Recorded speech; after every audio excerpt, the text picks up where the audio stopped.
ঘটনা আগরতলা পূর্ব থানার আদর্শ কলোনি এলাকার। স্ত্রীর সাথে ঝগড়া হয় বলাই রায় নামের বছর 30-এর এক যুবকের। এরপরই ঘর থেকে উদ্ধার হয় তার মৃতদেহ। মৃতের স্ত্রী জানান, প্রায়ই মদ্যপ হয়ে ঝগড়া ঝামেলা করতেন বলাই। বৃহস্পতিবার রাতেও ঝামেলা হয় তাদের। গাড়ি চালাইতো, প্রাইভেট গাড়ি। বাড়ি কোনখানে? জগন্নাথনগর আদর্শ কলোনি। ঘটনা হয়েছে কোনখানে? প্রতাপগড় কি টেলা জানি, সুভাষনগর অটো স্ট্যান্ড। আপনার সাথে মানে ঝগড়া টগড়া হইতো কতদিন ধরে এরকম? এমন তো আজ 10 বছর ধরে এমন তো রয়ে। আপনি গেছেন কতদিন হয়েছে?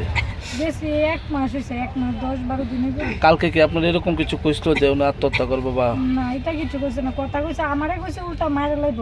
কইছে তুই কাজ কর, ধর যেন পাই এনে টাকা ডুয়াই মাইলাম, লাগলেন 6 মাসের জেল কাটুন।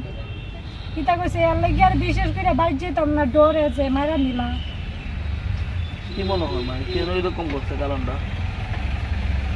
আবার যে তোমার এমন করো, এই মদ, অতিরিক্ত মদ খাইছে, ডেইলি মদ খাইছে, ডেইলি মদ খেতে পারে। ওই টিভি বেচ চালাইছে, বাড়ির টিন টুন বেচ চালাইছে, বেচা মদ খাইছে, তাও মোবাইল বন্ধ দিয়ে মদ খাইছে, মাছ উড়াই আনছে। তুই করতেছে এই তো অ্যাক্সিডেন্ট হয়েছে বলে তো আপনি গিয়েছেন না? আজকে কটার সময় হয়েছে মানে দেখছেন? আমরা তো সকাল 5:30টার সময় দেখছি। মৃতদেহের ময়না তদন্তের জন্য জীবিতে নিয়ে যায় পুলিশ। ঘটনায় শোকের ছায়া পরিবারে। Bureau report, news now.